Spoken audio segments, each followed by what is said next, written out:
Welcome, Mike, to my shop in the woods out here, out by Crater Lake, Campbell Lake on Fadago Island. We're about 15 miles, 7-minute trip on a road into the boat. So we're in the shop now. We got a fire going. Just had some delicious salmon and torpedoes. Yeah, so we're going to discuss today the repowering of my boat, the Nonsuch, and a budget. A budget, yeah. We've had a couple, three of these sit downs, which are fun. It's wintertime, that's what we do. But we made a plan. We got a timeline. We're going to go. But before you're all in, we actually want to try and figure out what it's going to cost.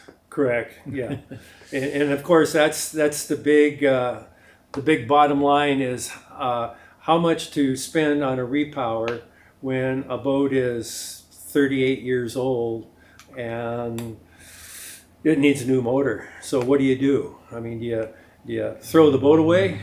Do you put a new motor in it? Do you get rid of it right now and buy something else? But and whatever I would do if I bought something new, so I would never buy something new. I would buy something that has been passed down to someone else, but I still have an old motor. I still have old sails. My Nonsuch is rigging's good, sail's good. It just needs a new motor. So whatever it takes, we do it. We do it. We're out and about. Yep. So excellent. Well, we've got a little presentation put together because we like to share our information with everybody, and mostly our students. They're going to get this when they start the engines class in this winter term that we're in before the boat shows up. And so put this together about some categories. We got to make a plan, and we're going to move the boat to school. And if you're watching this and you're considering a repower, that just means getting it to your yard, finding a place to work, and then we're going to pull everything out. We're going to clean and reconfigure and all that fun stuff while it's open. And then, of course, the system's going back together. We just, we did King's Pride, which is a great refit. And so we got some knowledge that we can kick on for that.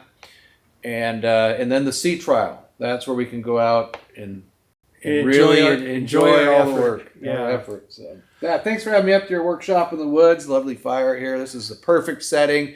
Yeah, we're running about 35, 40 degrees Fahrenheit outside. We got the shop up maybe 60, 65 right now. It's a little hot with my sweatshirt on. But yeah, but the beer's still cold, so I'm okay. But we're comfortable. We're comfortable. The pre-work is actually quite important to get the boat to the yard, which entails unstepping the masts and well, in our case, because we talked about our plan, yeah, we want to put it under cover, so that's an extra step for you for sure. Right, and I think most of us all know what that entails is taking the sail off, getting the running rigging down. Nonsuch has no standing rigging per se. So it's just basically taking the sailing hardware off and getting ready to pull the mast off. Once the mast is off, well then we haul it out and take it to the yard where we're going to do our work. Yeah. And so tried to do an honest estimate here through Northwest Rigging for us, and you can see we broke everything into time and money because we're still going to log all these hours, even though it's students, it's you, it's me, whoever. And so, we're looking at a couple days work to get the boat ready. And last video we talked about protecting the boat with cardboard and plywood, whatever. East Coast, a lot of times they step the mast, put the boats inside every year. But sure, yeah. It's going to be $1,000, $1,500 to get that work done. And so, which is okay. Yep. That's the price of doing business. So. Yeah. And that'd be nice if you had it out here on the property to do your new Windex and check your VHF cables and all that stuff. Just to give it a little bit. Good little inspection. Yeah, so. Good little. I'll bring the boom in. The boom can fit in the shop. I'm going to put the mast up by the house where there's less trees. There's always that fear in a big windstorm once in a while. Yeah, and we always get 2 or 3 a year, so I just may leave town when the wind starts blowing and hope for the best. All right. Well, then, getting the boat to Marine Tech is a thing to do. That's not a lot on your part other than scheduling the haul out so we know it's ready, which we'll do here in the next week or so. But we also need a pressure wash when we get it hauled out. yeah, And it costs a little extra to get her to Marine Tech too. So the average pricing here in town for a 30-foot-ish boat, about $525 is the in and the out and the pressure wash, that type of thing. we'll be moving about maybe 2 miles one way down the road. Down the road, yeah. to get it to Marine Tech. There's no shortcuts. So that is a little extra expense, but it's worth it. It's worth it. So that's $1,500 or so, but it's worth it because also the extra cost of the mast being off, because we're trying to do this in the off season and we've got that covered area. Yeah. So, we're going to, on rainy days, we could still make hay. Yeah. Come spring, when we put the mast back on the boat, re-step it, we may be able to get somebody else to go with us. There's 2 boats there waiting, so you can split the cost. There's all sorts of ways to reduce the cost, but what we're figuring is one-way trip both ways, and getting the total of that. And you can't count any chickens before they hatch, right? we're going to estimate on the normal pricing, and if we can save some money here and there, good on us. So, Yeah. go ahead. We should remove old equipment, right? This is a little more elbow grease than money. It's called spit shine. Yeah. What I'm going to do is cut the cockpit floor out from the companionway just aft of the pedestal steering. And if I didn't... Don't you mean just forward? Our the pedestal? forwards, yeah. We'd like the pedestal to stay. Yeah, we want the pedestal to stay just forward. So we'll cut the cockpit flooring out just forward of the pedestal steering, just aft of the companionway. And my biggest the tipping point of doing this is that the well gusher pump is mounted on the floor, the cockpit floor, and I never did like that. So I think the thing to do is just cut the floor out, open up access to the engine, build a new cockpit floor, and remount it, and put the well gusher up on the sidewall of the cockpit seats like most of them have. I don't know why mine ended up with the well gusher on the bottom floor. So anyway, once we get it staged and set up and cut that floor out, well then everything is pretty well open for the removal of the engine. Except for the details, like I'd like you to pull all the oil out so it doesn't run onto the floor when we, take it out, and things like that. So we'll drop the oil in the engine, drop the oil in the gearbox, disconnect all wiring, start battery wiring. Let's see, what else is there? There's the wiring harness that we need to roll back. There are the throttle and shift, throttle and shift, the seawater hose that has to be rolled back, and that's probably pretty much it. I think the lifting gear is still there on the Westerbeek, so we'll be able to just figure out a chain to go fore and aft, and then pick it and pull it out. With the cockpit flooring removed, it seems like it's going to be quite easy.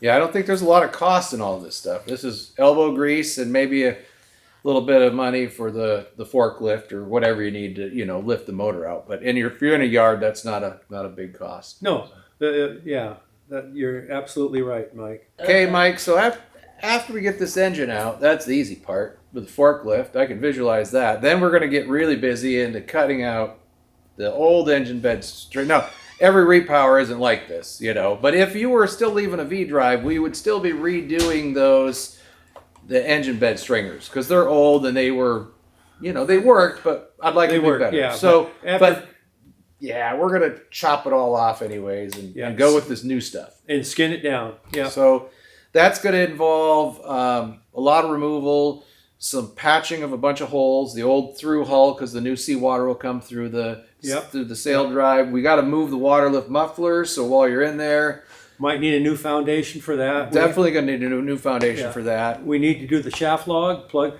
skin it down tight to the hull surface, and then fill in the hole. The through bolts for the strut will have to Deal with that. with that. Of course, Mike said the through hull for the seawater for the cooling system will have to deal with that, and then probably a large percentage of the work is going to be to get in there with a grinding disc and surface prep the area where the new foundation is going to go. Plus, we're moving the seawater strainer and the fuel filter, so there may be a little bit of foundation work, creative foundation work, and prep work to set that up. So we've got to scribe that and get it level, and so we're estimating heavy on time for all these projects, 50 hours, and on the money side of things, well, yeah, composite material. I just bought a roll of that 6-inch tape, $75. Nothing's getting cheap anymore, but we're thinking that the materials and the gloves and grinding wheels stuff, maybe $750, somewhere in there. Once again, it's all we can do is do an estimate, right? Yeah. Best guess. Best guess. Best guess is that we need 1.5 gallon kit of epoxy resin. But I would never start a job with just the best guess. If I thought I needed 1 gallon, I'd have 2 gallons on hand. Yeah, especially with our supply chain stuff. And so we're going to be ordering stuff left and right here now that we've pulled the trigger and we know this is a go. It's very important to have, if not all your materials, most of your materials in the shop, just waiting to be installed. So once the progress starts, you can just go boom, boom, boom, and keep moving forward with each step. I'm taking this slide, Mike, electrical. That's Mike's specialty. I like it. So you've got 2 house batteries and a start, some Optimas. Once batteries are 5-6 years old, we're going to do a capacity test on them and check. You might squeeze some more time out, but when you're putting in a new engine and the idea of everything being fresh, it might be time. So those batteries are $300 a pop. We'll find out if they're any good. Cable terminations, we're not reusing any of the old stuff. We're going to make sure it's done nice and routed right. We might even move the batteries a little. So I estimated about 12 hours to if we're going to move those 2 batteries and go through the system and load test and everything. So a day and a half or so, and probably a few bucks. Now, if we don't have to buy the batteries, you could save a lot right there. And often when you're dropping the kind of money you are in a repower, it might be like, hey, these batteries test out at 80%. We can get another season or 2, and then we'll bite that. But we'll see. We'll see. Yeah. But nonetheless, we got to build some new cables. We got to route the cable up to the new control panel, and I like using weld mount and making some nice wire chases. We're going to be in there and opened up, so we're going to make sure it looks good, because all of the non-such, at the rendezvous, they're going to want to see this. Let's see. You want to take exhaust, Mike? Sure.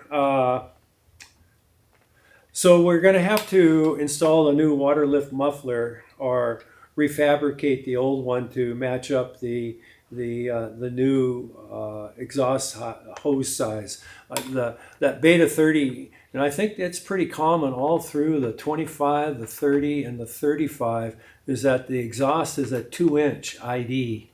Or OD, excuse me, a 2-inch OD coming out of the manifold. And the Westerbeek is about, I think, 1.75 inches. So it's not going to quite fit up at the water lift muffler and the through hull at the stern of the boat. So we're going to have to take that into consideration as to new water lift muffler, new through hull through the transom. And of course, that goes into new hoses, new clamps, and Cha-ching, almost a boat unit. Yeah, but if you're doing it, replace it. Yeah, absolutely. And I was surprised the through hull is pretty inexpensive. That's the $91. That's what we bought for King's Pride. And it's got a little flapper. It's stainless. Yeah. How cute is that? 316 stainless too. So, anyways, it's. We'll once again get on Amazon. We're going to get her ordered, so wherever you buy this stuff, and so and some of this stuff, it seems like my background is just make it yourself, but the problem with that is it's time consuming, And if you can buy it off the shelf all ready to go, sometimes it's a little more prudent to just, do that and get the job done instead of extending the length of the job. So I'm talking 8 hours here on exhaust. I've worked with that. It's thick, it's wire wound. You got to measure it twice, cut it. It's $12 a foot. Yeah. Whatever. I mean, it's it's expensive. So, $20 a foot. I don't even think 12 covers it. Whatever it is. So, I think a day messing around with the exhaust, getting that rerouted, and you want to support it so it's not vibrating and stuff like that. And the original exhaust system on the non-such, it is pretty much supportive. Goes through a couple of web frames and kind of has a hanger right there built in. I think there's one hanger towards the stern that will have to be redone, but I don't foresee any time-consuming activities of redoing the exhaust system. And on the fuel, you got a primary fuel filter, but it doesn't have a nice. I think it's got a clear bowl. I don't know what it is. It's an old one, and it's an old Raycar. But we're going to replace it with a 500 series. We're putting in the vacuum gauge. Check out the tech tip. We're going to move it to the front of the compartment. That Beta is beautiful with everything on front. We're going to also put your sea basket and the Raycar right in front of the motor. So when you take those stairs and do your daily check, it's just right there. It's right there. So I'm saying that's going to be another 8 hours. This isn't just putting in some new fuel lines. We got to buy a new Raycar, make them out, move it, extend those fuel hoses, supply and return. So we're going to spend $400 or $500 for that and some more labor. Boy, it is mounting up. That's why we're having the meeting, huh? Yeah. Make sure your checking account's worthy. So, and then you wanted to add some cabin heat, right? Going to add some cabin heat. Yeah, we ordered the valves for the heat exchanger water coming off the engine to run through a red dot heater, and that may require moving at least one of the batteries, the start battery. That is on an Ultra. The batteries are on the starboard side underneath the seat right at the companionway. You can get 3 batteries in there, but there would be no room for the red dot. And that'd be a nice place to put the heater to blow heat into the cabin right there. Yeah, a beautiful place. However, I think the best thing to do would be to move the start battery out towards the motor and keep the 2 house batteries where they are now, which would give us enough room for a red dot. I can't wait to make some templates, and once the old motor's out, kind of position everything. Oh, that's the fun part. Yeah. Once it's stripped out clean, to position, to figure, to kind of sit back and take another look at it and see, how it's all going to fit together. Yeah. So another $400. Got to buy some 5/8 heater hose. You got to buy some little electrical and a fuse holder and mount the switch. So another day's worth of work. But boy, on a rainy day, foggy, and you got a motor, the wife's going to be happy. That's right. Pump some heat into that cabin. It's totally worth it. The seawater's going to be pretty easy. It comes in through the leg of the sail drive. We got to look at the vented loop. Whether we need one or not, we don't know until we actually get the boat set there and check it out. But the 3/4 inch seawater hose is not cheap. Yeah.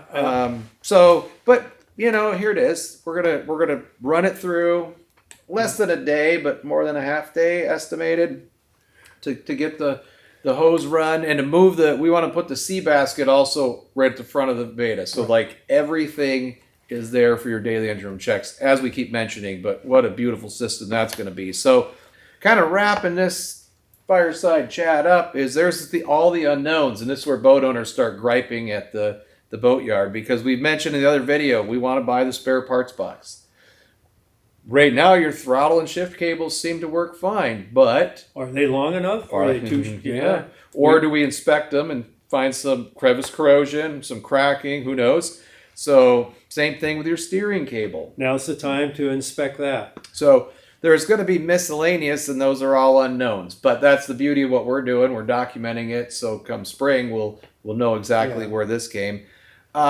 as a do-it-yourself person, we're doing this at the school, so that's a bonus to the students and to our projects. But I know if I want to work on my own boat, it's $1.25, $1.50 a foot per day for even a do-it-yourself yard. And so if you're budgeting this and you're considering repowering your boat, Mike could be paying, say $40 a day.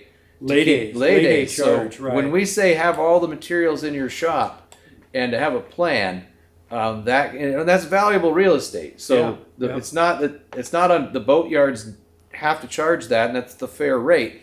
But just be aware that that's the thing. And then we get down to the sea trial part of things, and this is where we're going to have a lot of fun.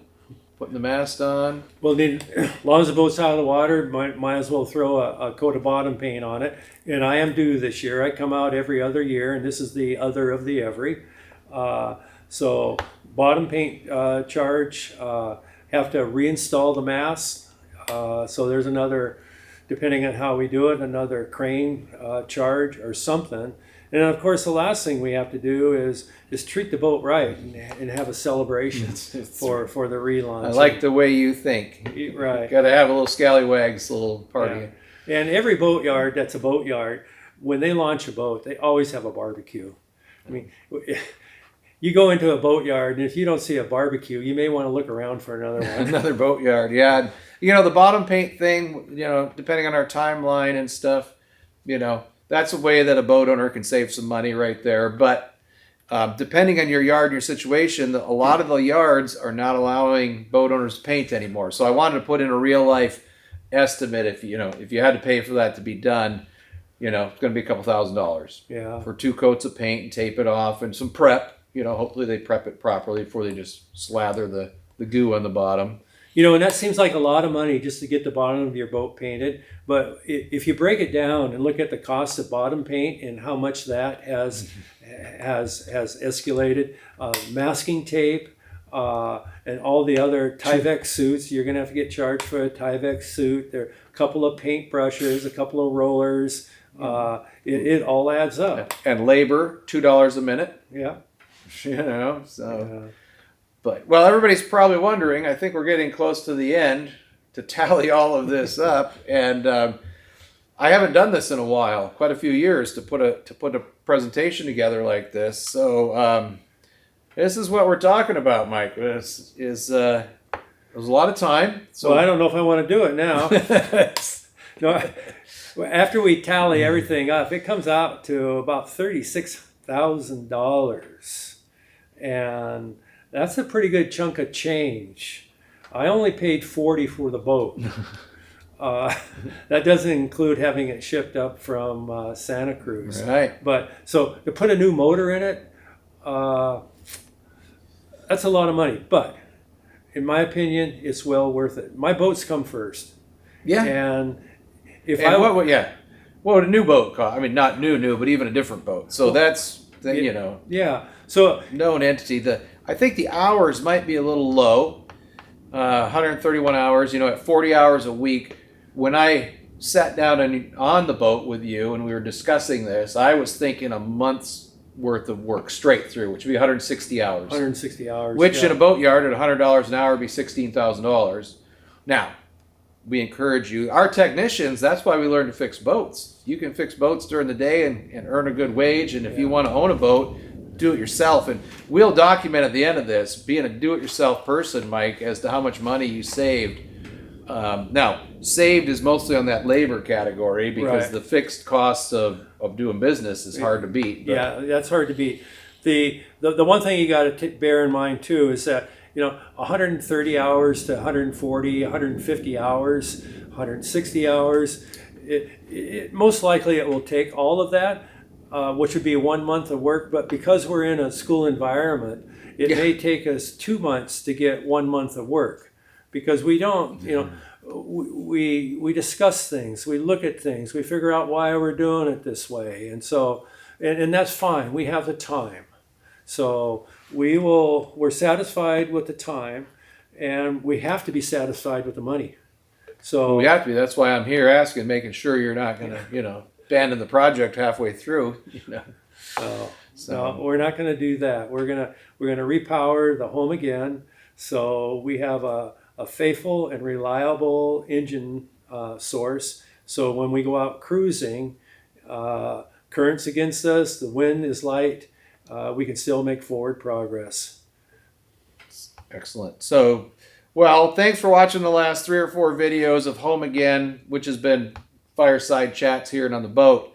Now we're ready to get our hands dirty. We're going to start prepping the boat, pulling the boom. The rest of the videos in this series, there's going to be work getting done on every single video. So, Yeah, and I'm looking forward to that, working with the students and getting myself involved with a nice project like this. It feels good. So great. Thanks, Mike, for sharing your expertise. Willing to work with students, the fish and the beer. And next time we'll get busy. So thanks for watching. have a good day. We'll see you.